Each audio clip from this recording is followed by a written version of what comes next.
Ebanghelyo ti Apo. Dayaw ti may paaiken ka, O Kristo, at tugaw tayo amin.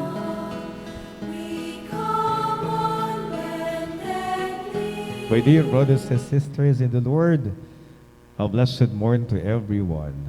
Good morning, Father. Sabihin po natin, bawat gising is a great blessing. Bawat gising is a great blessing. Palakpan po natin ang Panginoon. Kabsat adda tayon ti may kadwa ngaldaw iti misa di Gallio. A short trivia, tatlo apo ko na tayo tintay nga pa nagmismisa ket amu tayo dagiti ket nasawen dagiti awag ti daytoy nga pa nagmismisa tayo.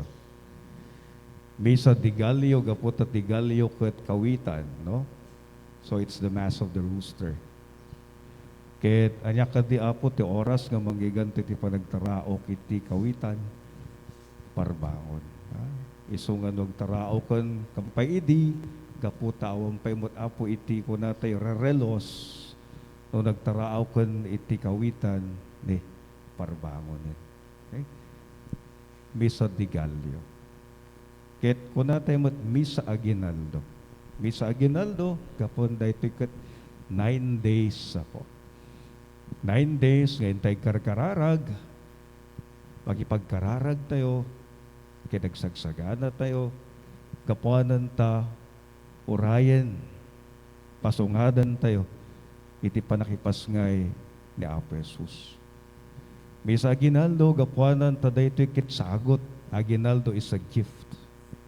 When we say, di Aguinaldo, di regalo. Ket daytoy ket kapatgan nga regalo tayo. Para kay na Apo Jesus, para kay ni Maria, ken kapatgan nga sagot, ken regalo tayo, para ti bagbagi tayo. Iso garod nga makimisa Aguinaldo tayo, hintay makimisa di Gallio. Kausat ken gagayem, iti may kadwa, ngal daw iti misa di Gallio, masansan nga mangmangigan tayo, ti pakabuklan, iti kapuunan ken kapututan ni Jesus. Ket nangigantay apo, nagitag kakapintas nga nagnagan. Na? Malabit tinagan nyo ket nagapu dito eh. Amen? Ket nagpintas na, nangaganyo din nagnagan niyo. Iso nga po na tayo, these are Bible, biblical names. Ket dagiti nga nagnagan, ket pakabuklan, nga iso apo iti lineage of the genealogy of Jesus. Iso tinagapan na Apo Jesus. Nasued, na Apo Jesus nagtaod ti maysa a pamilya. Ket ti panawin Advento ken Paskwa, may palpalagip garod kada tayo. Ngawan sa bali, nga daytoy ket sawen na ken pakasaritaan ti maysa a pamilya. Palpalagipan na tayo garod tatangal daw, hintay mo na po nga panpanunutan, lagi pintay mo, ikarkararagan tayo mo, ti pamilya tayo. Nga isutin nagapuan, ken nagtaudan tayo.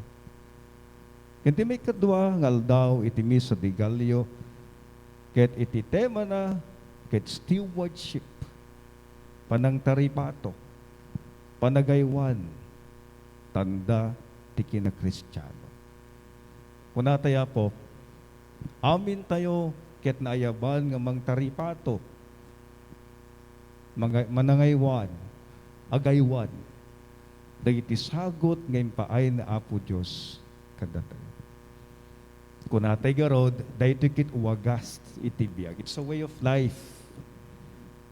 Ti panangtaripato ken panagaywan or stewardship is a spirituality.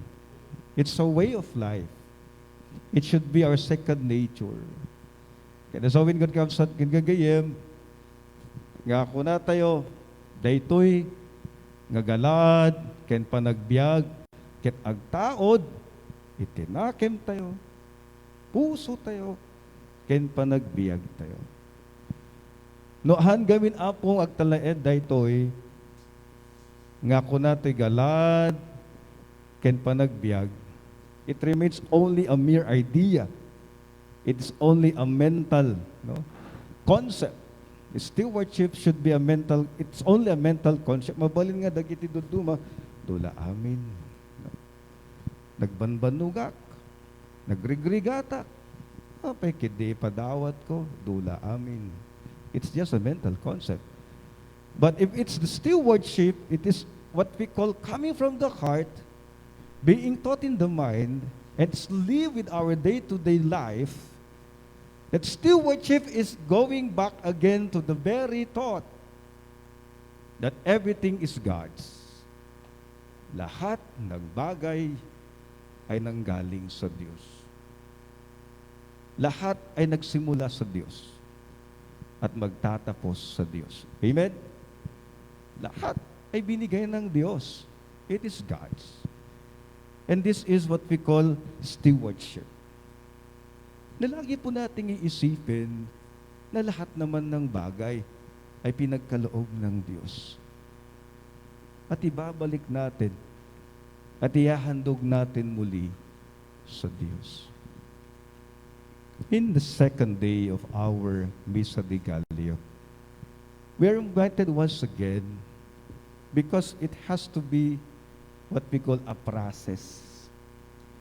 It has to be gradually so that we can imbibe this kind of spirituality. It is not overnight, but it has to be a process. Ket kung natin garod, mabalin da ito yung agrugi, ken naggapo. Nukasatno tayo nga napatanor, ken napadakkel. We're saying that stewardship is responsibility. Amen? Accountability. To be good steward is to be accountable. And we're being taught when we're still little child, whatever thing that is given to us by our parents or someone, then we should be responsible, no? Tayo po nung tayo bata, kung binilhan po tayo ng ating tatay ng laruan, no? Ang gusto ng ating tatay o ating mga magulang, we have to take good care of the toy that we receive from them. Amen? That's becoming responsible. And whatever gift that God has given to us and whatever gift that people has given to us, we are being always taught to be grateful. Amen. Para bang sinasabi po lagi, anong sasabihin mo pag binigyan ka ng regalo? Say thank you. Okay? Wag po natin kakalimutan na turuan ang ating mga anak at mga bata at kabataan. Dahil ang stewardship ay isang paghubog sa ating katauhan. Stewardship goes back to our childhood trainings. When we look our parents, that they are very generous. When we look up to our parents, that they are very grateful. When we look up to our parents, that they are responsible, then we become also generous. We become so thankful and become so accountable. My dear brothers and sisters, and this is actually the sign of being a Christian when we become a responsible steward, caretakers of God's gift. Ito pong ating dasal na ang ebanghelyo'y patungkol sa ating pamilya. Noong nag-uugat ang pagiging responsableng tagapangasiwa sa biyaya ng Diyos, nagsisimula sa pamilya. Stewardship starts from the family. Stewardship starts from the home. And we are also brought to a large, a bigger family, which is our Christian community. Let us not forget, stewardship is gratitude, it's generosity, it's accountability that start from the home. Amen.